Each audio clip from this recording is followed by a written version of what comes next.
This is Orlando Wilson, and I was asked a question earlier this morning reference working armed internationally. The general rule is most close protection jobs are unarmed. Why? Because it's such a difficult process to travel with firearms, even if you legally can carry firearms at the end location. If you think about it, in most countries, the only people that can own firearms are going to be legal citizens or residents of that country, and they have to go through quite a detailed vetting process and a lot of bureaucracy and a lot of paperwork to actually own a firearm. That's not carry a firearm. For security purposes, most places where there are armed security guards, the guards have to be licensed and they have to go through an armed security course. If you think you can just turn up in somebody else's country and carry a firearm because you can, you're dreaming. You're watching too many movies. I know people that said they've carried in various countries. I've worked armed in quite a few countries, but the process is not easy. If you think you're just going to turn up and be given a gun and be able to work legally in the majority of countries, you're dreaming, because it's very difficult for citizens of that country to even own and carry firearms. In the US, guns are, I'm not going to say freely available, but easier to get hold of than most places. It depends on the state you're in whether you can carry or not. I had the Florida concealed weapons permit. I taught the classes. I think when I left, the Florida permit allowed you to carry in 33 other states. But that was for concealed carry, not for security purposes. That was for personal self-defense. Carrying places like New York, New Jersey, California, very, very difficult. So even within the US, you might be licensed to carry in one state. That doesn't mean you're going to be licensed to carry in all states. And again, the firearms you're licensed to carry are generally going to be limited. It's not like the movies where you're going to be running around with AR-15s, etc., etc. That is complete movie BS. Now, if I've flown with guns within the US, and as long as you follow the TSA rules, it's not too bad. Flying with guns internationally, I've never done it. Where I've worked armed, I picked the firearms up. The firearms have been at the other end. I've got from other people, other companies.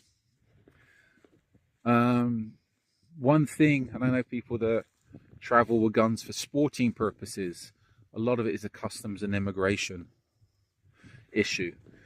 Yeah, I know if you're leaving US with guns, you have to register the guns with customs. That way you can bring them back in. And you're taking the gun out for personal use. You're not exporting that gun.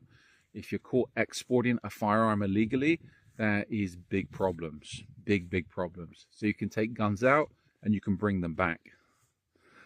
You've got to ensure that the place you're going to, that the gun is legal to take into that country. And generally the airlines will ensure you have the right paperwork before they even allow the gun on the plane. You turn up in a country with a unlicensed firearm, or a firearm you don't have the paperwork for, it'll just be confiscated. That's it. They won't let you out the airport. If you're caught in a country with an unlicensed firearm, you're going to have big problems. Generally how it works, I know people that's traveled internationally with firearms, again for sporting purposes, they have to get an invitation from a club, and generally those people, well, 100% those people have been going for sporting purposes, be it hunting or sport shooting, not carrying for close protection purposes or self-defense purposes. And again, you got to remember, in most places, if you use a firearm, if you shoot somebody in self-defense, you got big problems, huge problems. And if you're a foreigner and you shoot a local in self-defense, better get to the airport as quickly as possible and get the hell out of that country. I know people would say wait and hang around for the police to turn up. Depends on where you are, but that's just my advice. Anyway, as I said, most international close protection jobs are unarmed. So again, that puts an emphasis on you need self-defense skills. You need to be able to improvise weapons, etc., etc. A lot of times working with firearms, I had when I had guys working for me in the US, some of them I was happy when they never had firearms on them, because from a management perspective, you're liable for any stupidity that happens. If you got somebody working for you and they get involved in a shooting, okay, your licenses can be investigated, and again, civilly you can be liable if the person shoots an innocent bystander. You're going to get sued as much as they are. So I know a lot of people think it's sexy, it's macho to carry firearms. There's a lot of responsibility that goes with it. You're involved in a shooting, you're going to have big problems. If you get away with it criminally, you still can be open up to civil legal proceedings, especially in US, which can cost you a lot of money. From a company perspective, from a management perspective, if you've got guys working armed, you have to take into consideration all the issues, make sure you got the right insurance, and if things go bad, you can end up being sued for big bucks. So in some ways, you're better off not carrying the firearms in the first place. Guns can get you out of trouble, but they can also get you into a lot more trouble. They're a tool that's to be used as a last resort, absolute last resort. Trouble is, a lot of people think it's the first resort when dealing with an issue. Absolute last resort, and guns should be used as necessary. I remember doing jobs. I remember one job just come to mind. We were looking after a couple of kids in the US. The father had the custody of the kids. The mother had mental issues, needed help, and she was stalking the kids, trying to get the kids, etc., etc., etc. Domestic issues. I had one guy armed, one guy unarmed with those kids.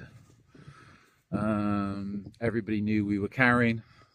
Well, everybody knew the one guy that was carrying. And the unarmed guy, his job would be purely to try to defuse the situation.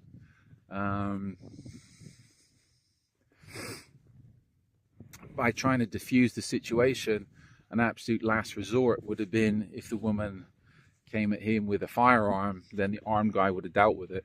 But our main goal in that situation was not a confrontation. The woman had mental health issues. So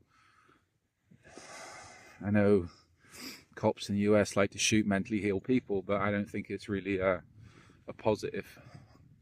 So our main thing with that situation was one guy had a firearm for an absolute last resort. Get the kids to safety and de-escalate, de-escalate, de-escalate. The firearm was to be used in an absolute last resort. And I generally hired sensible guys that knew that. And I don't think either of the guys would have felt too good about executing a mentally ill mother in front of their children. So I hope that puts things in perspective. So there's a lot you need to take into consideration if you're providing armed security, close protection services. And again, I would say there's the moral issues and there's also the liability issues. So I hope that makes sense. Anyway, I've got an array of books online specifically to do with close protection. 3 books to do with close protection are up on Amazon, and various books to do with various aspects of the security and security topics, etc. I'm also throwing up a lot more of these videos that's going to be answering more questions to do with close protection, kidnapping, ransom, and international security. So I hope this video gives you a few things to think about. Be good, stay out of trouble, and remember, guns can get you out of trouble, but they can get you into a hell of a lot more trouble.